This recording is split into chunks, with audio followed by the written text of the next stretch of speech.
Terangno nggih hukum dasar haji. Terus haji niku wajib bagi yang mampu. Nah, kepen boten wajib. Nggih, niku rungokno tenan. Sampai anak kadung mati dan ketika hidup gak terbersit niat haji, Anda itu sebetulnya benar-benar mati tanpa haji. Meskipun anak cucu Anda menghajikan Anda.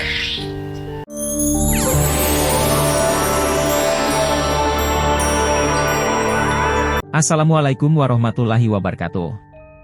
Halo guys, selamat datang di channel Kabar Nusantara, informasi seputar berita di Nusantara. Di sini saya akan membagikan video mengenai asal-usul ibadah haji dari zaman Nabi Ibrahim hingga Rasulullah Sallallahu Alaihi Wasallam. Tonton sampai habis ya. Wahai saudaraku sekeyakinan, mari subscribe channel saya. Jika Anda subscribe, maka otomatis Anda membantu saya. Dengan membantu orang lain, Anda bisa masuk surga. Yang subscribe channel ini, semoga rezekinya melimpah ruah dan masuk surga. Yang belum subscribe, subscribe-lah sekarang juga. Kudoakan kamu masuk surga. Kami minta maaf apabila dalam video ini ada kata-kata yang salah dan kurang sopan, karena kami sebagai manusia biasa yang tidak luput dari salah dan lupa. Selamat menyaksikan. Asal-usul ibadah haji dari zaman Nabi Ibrahim hingga Rasulullah Sallallahu Alaihi Wasallam. Ibadah haji menjadi salah satu rukun Islam. Hukum melakukannya adalah wajib untuk orang-orang yang tergolong mampu dan juga sudah siap. Menurut KBBI, ibadah haji didefinisikan sebagai berkunjung ke Mekah untuk beribadah seperti ihram, tawaf, sa'i, dan wukuf pada bulan haji. Haji bukan sekedar ibadah biasa, melainkan terdapat pesan moral serta nilai lebih yang bisa diambil. Ketika seseorang melakukan ibadah haji secara khusyuk, orang tersebut akan merasakan betapa besarnya karunia Allah atas apa yang ada di langit dan di bumi. Manusia kembali diingatkan bahwa ada salah satu kuasa Allah yang bertahan hingga sekarang.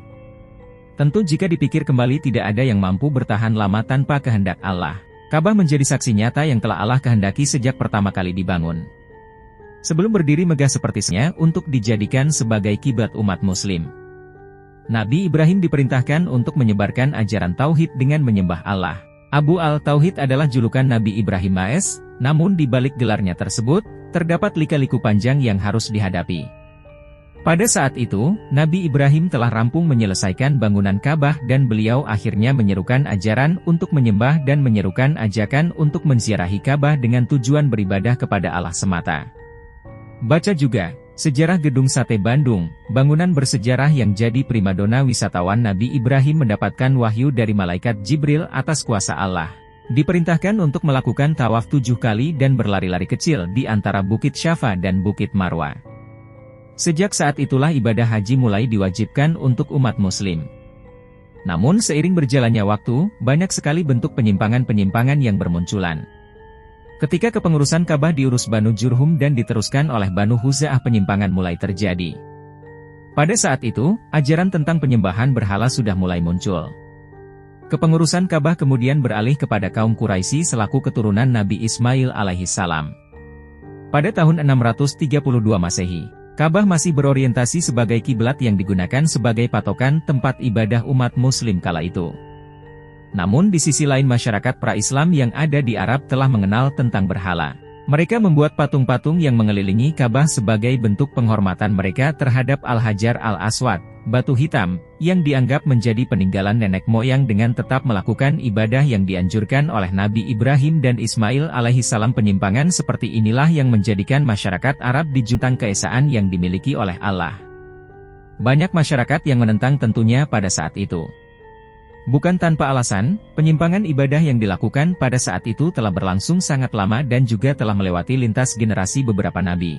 Rasulullah Sallallahu Alaihi Wasallam dan para sahabat belum bisa langsung melaksanakan ibadah haji pada 12 Ramadan tahun 8 Hijriah walaupun saat itu, umat Islam telah menguasai Mekah.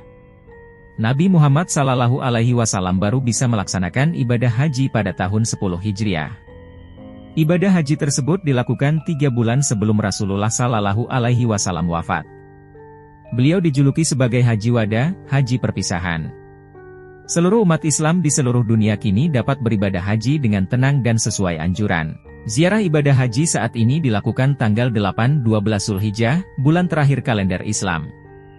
Jamaah haji akan menggunakan ihram, 2 lembar putih kain halus, saat melakukan ibadah. Mereka juga bisa lakukan.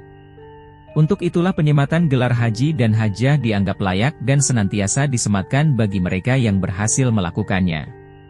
Kedua, dari perspektif kultural, narasi dan cerita-cerita menarik, heroik, dan mengharukan selama berhaji juga terus berkembang menjadi cerita populer yang membuat banyak orang tertarik naik haji. Sebagian besar tokoh-tokoh masyarakat juga bergelar haji. Hal-hal inilah yang kemudian membuat ibadah haji semakin penting dan gelar haji atau hajjah di Indonesia punya nilai dan status sosial yang dianggap tinggi. Ketiga, dari perspektif kolonial, pada zaman dulu pemerintah kolonial Belanda berusaha untuk membatasi jamaah haji dengan berbagai cara karena takut akan pengaruh haji bagi gerakan anti penjajahan. Salah satu caranya adalah dengan membuka konsulat jenderal pertama di Arabia pada tahun 1872. Tugas konsulat ini adalah mencatat pergerakan jamaah dari Hindia Belanda, dan mengharuskan mereka memakai gelar dan atribut pakaian haji agar mudah dikenali dan diawasi. Dari sinilah muncul gelar haji di Indonesia. Sejarah turunnya perintah ibadah haji. Ibadah haji merupakan rukun Islam kelima yang wajib dilaksanakan oleh umat muslim yang mampu, baik mampu dari segi biaya, fisik, dan waktu. Ibadah haji hanya dapat dilaksanakan setahun sekali, tepatnya di bulan Zulhijjah, dan di Tanah Suci Mekah. Kini, setiap tahunnya, jutaan umat Islam dari seluruh dunia datang ke Mekah untuk melaksanakan ibadah haji. Lantas, kapan turunnya perintah haji untuk pertama kali? Perintah haji turun pada masa Nabi Ibrahim. Perintah haji turun pada masa Nabi Ibrahim, tepatnya ketika Ka'bah selesai dibangun. Ketika Nabi Ibrahim dan Nabi Ismail menyelesaikan amanat dari Allah untuk membangun Ka'bah, turunlah perintah untuk menyerang dari segenap penjuru yang jauh. Imam At-Tabari meriwayatkan dari Ibnu Abbas bahwa setelah mendapat perintah itu, Nabi Ibrahim berkata, "Wahai Tuhanku, suaraku tidak mampu memanggil hingga jauh. Serulah. Aku yang akan menyampaikan," jawab Allah. Benar saja, ketika Nabi Ibrahim menyeru, semua makhluk yang ada di bumi dan langit mendengar seruannya.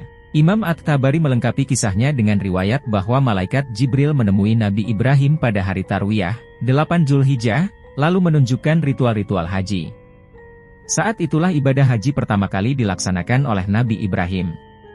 Sementara itu, Ubaid bin Umair Al-Laitsi berkata, riwayat yang sampai kepadaku mengatakan bahwa setelah Nabi Ibrahim dan Nabi Ismail meninggikan bangunan Ka'bah hingga selesai, turunlah perintah untuk melaksanakan haji. Nabi Ibrahim kemudian menghadap ke Yaman dan menyeru manusia untuk beribadah kepada Allah dan berhaji ke rumahnya. Kemudian terdengar jawaban, "Labbaik Allahumma labbaik." Lalu Nabi Ibrahim menghadap ke barat untuk menyeru dan mendapatkan jawaban yang sama. Sayangnya, seiring berjalannya waktu sepeninggal Nabi Ibrahim dan Nabi Ismail, tata cara dan tujuan ibadah haji banyak diubah oleh bangsa Arab. Tradisi menyimpang masyarakat Arab jahiliyah baru berubah setelah datangnya Nabi Muhammad, Nabi terakhir yang diutus Allah.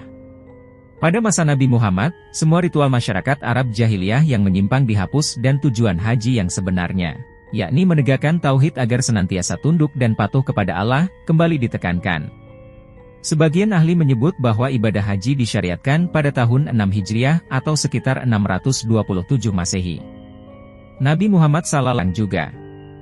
Kalau ada pertanyaan silakan komen di bawah dan jangan lupa subscribe channel ini dan bagikan ke teman-temanmu.